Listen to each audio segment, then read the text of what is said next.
We're back to making fun of the Cleveland Browns, and we're on Shedeur Sanders watch big time.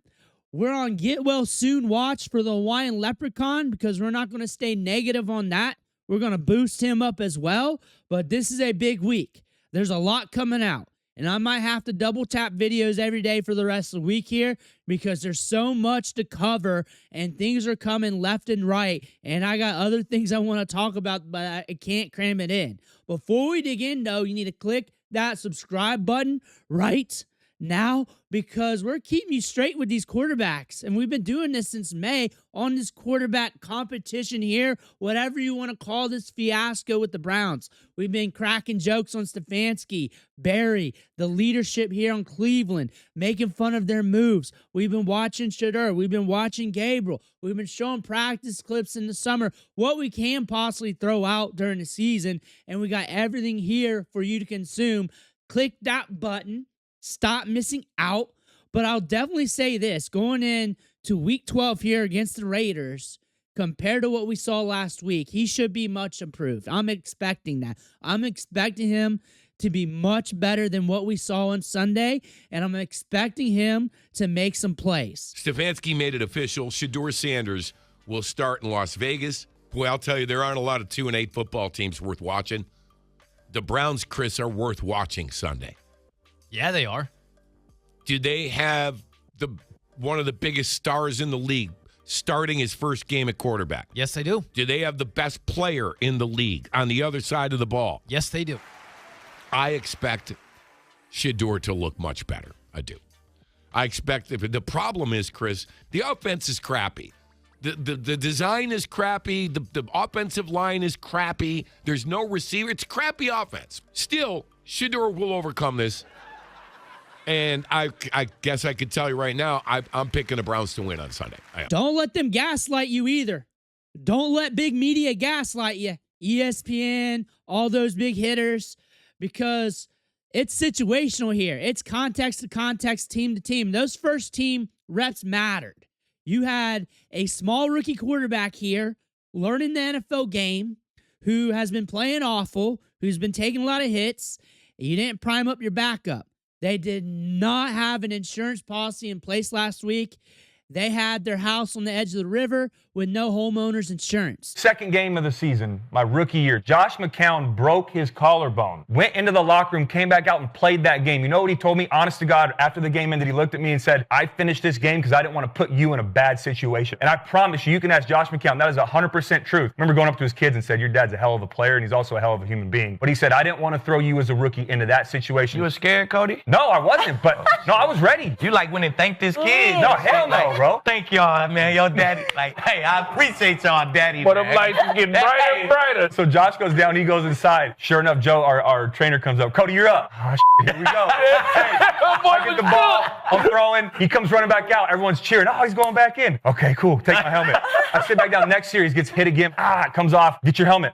Here we go again. Goes back into the locker room. They block a punt or get a false start. So they're getting ready to punt. I got the helmet on. We're going out there. And then we jump offside. So then they extend the drive back to the sideline. Sure enough, halftime happens. Go in. Josh I got it, bro. The emotional roller coaster. I played the following week against Miami, but I got a full week of preparation. Right. Up until that point, I had no reps with the starters. I hadn't thrown with any of those guys that I was going to be out there with. I hadn't got snaps with our center. I haven't called a play with Joe Thomas in the huddle looking at me. The following week, I got a full week of preparation, and we went to Miami. Should have won the game. Played well, and I believe that if I would have got thrown out there against Baltimore, it wouldn't win as good as it did after I got the full week of preparation. People laughed at last Sunday's performance. Pete Carroll's not. The Raiders not.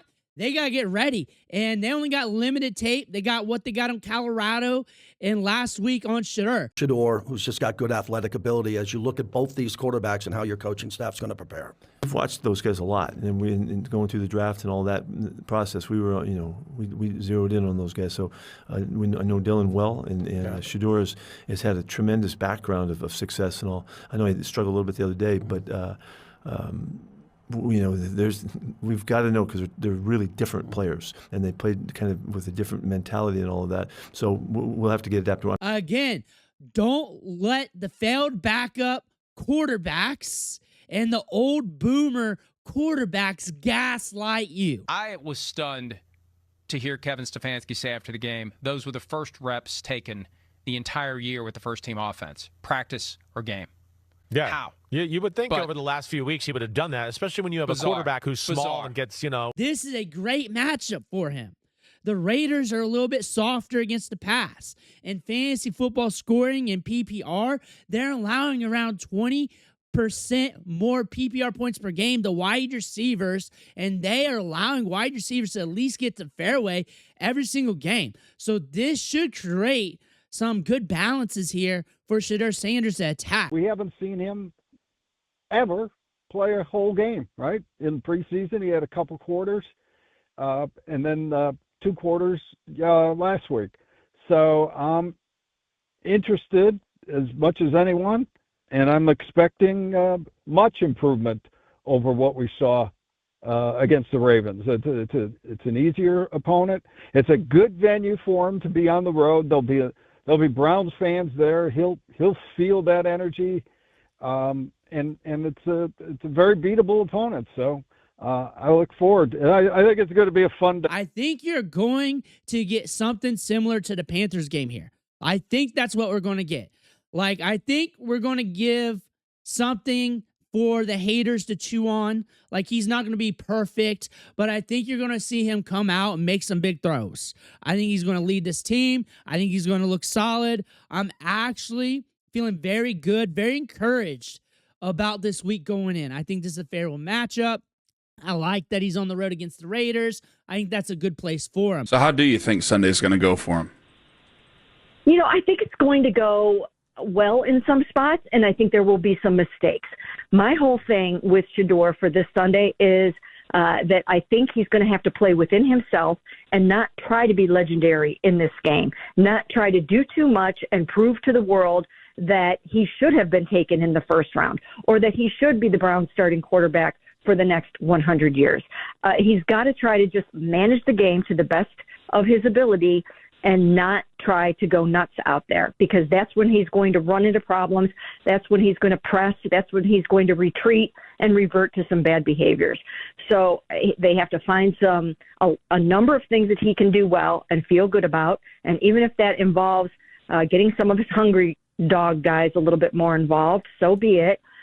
He's got to feel confident in what he's doing. I think he'll find completions because he throws a beautiful ball. I've been telling you guys that since day one. The thing that I always see from him is ball placement. It's uncanny for a rookie. He can just, lightly lift it over the head of a linebacker. I mean, he can vary the ball speed, the arm angles, and he can place it where he wants it to go in a way that the receiver can catch it pretty easily.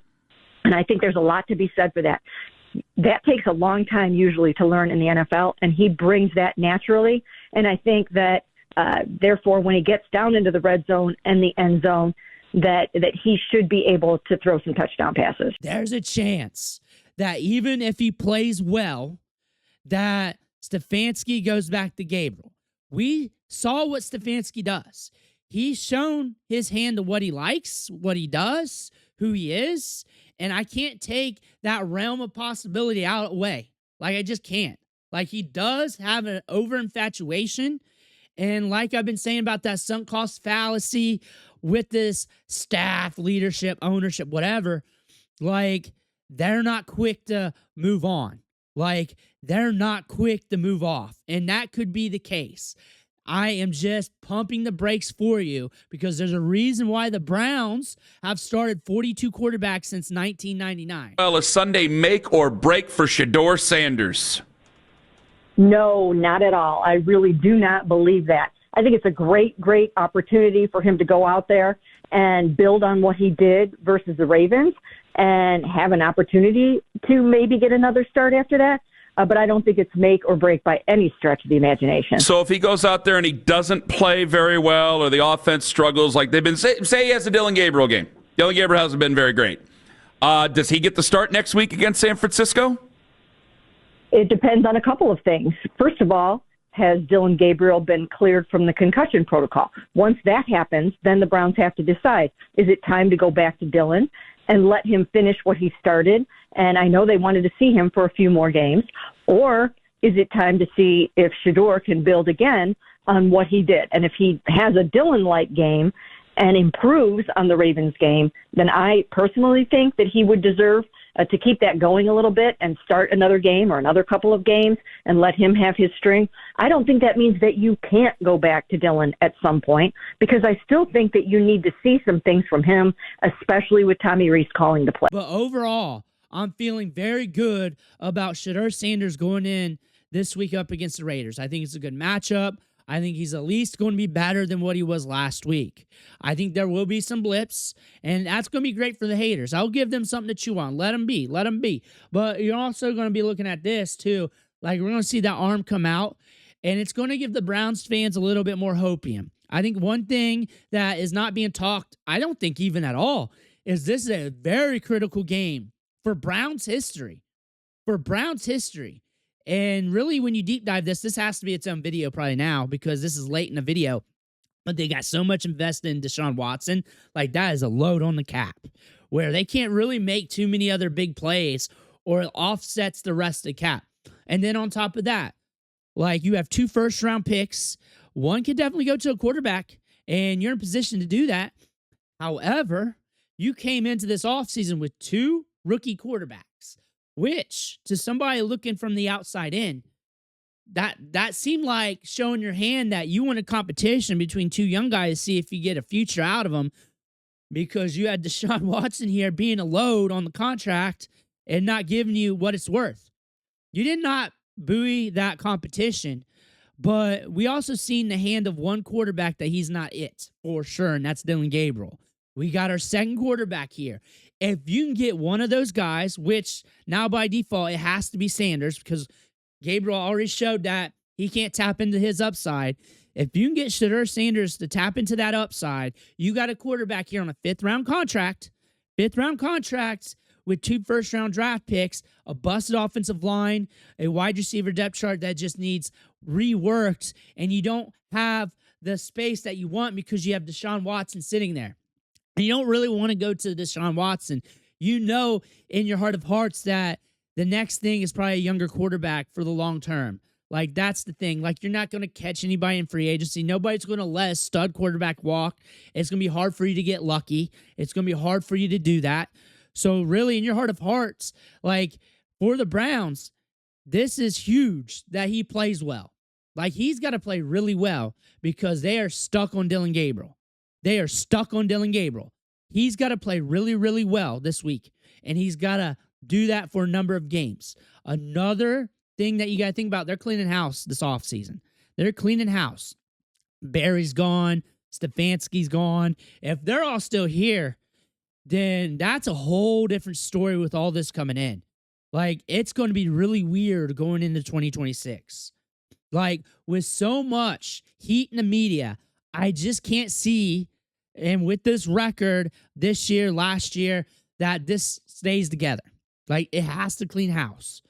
So you got to look at the new coaches coming in, and you got to put something good on tape for those new coaches coming in for them to feel good about you. You also got to watch Haslam here. Like that picture of Haslam. I think that's his kids or whatever. They're wearing Shedeur jerseys. What would he want? Maybe they want to get a coach that's more advantageous for developments. Now, with us, what we can do, which I didn't think we could do. I thought I was just a guy in a backwards hat just talking here, and you guys just liked what I said. But we keep talking about how this coaching staff isn't good for development. We talk about development. We talk about how we need to develop quarterbacks. We beat that in the head in the media, and then it's eventually going to bubble up to ESPN Cleveland. I've done it before. We did it last week. We got to keep talking about quarterback developments. That's the change going forward. Like, everything you see here,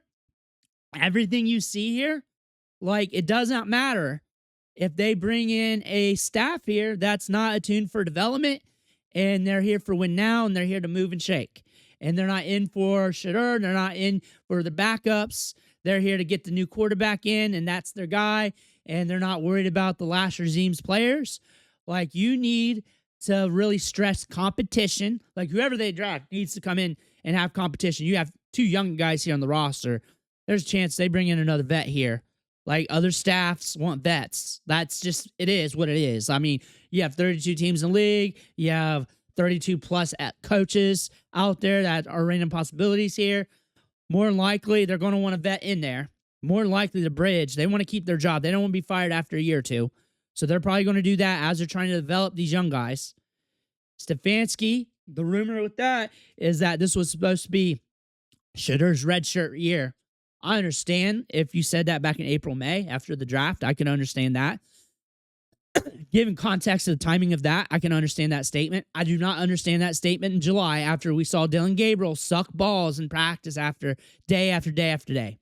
That's when it changed, especially when Shedeur, you kept him at level 1 in practice with the backups, equipment guys, completing 70-80% of his reps.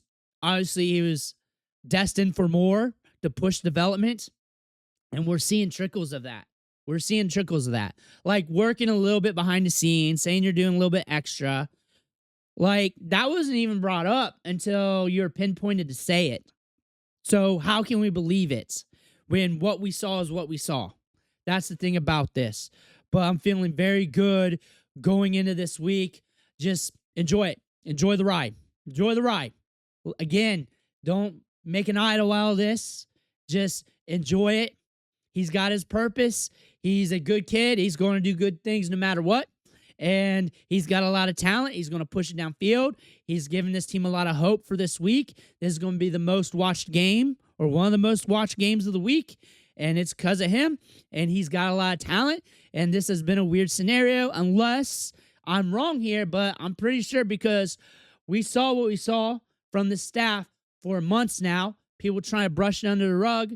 Conspiracy theories people try to say, but again, you call that out. This is a day in, day out thing. Let me know what you think in the comments below. I want to hear about that. Make sure you hit that subscribe button on the way out. Well, thank you for watching. Catch you on the next video.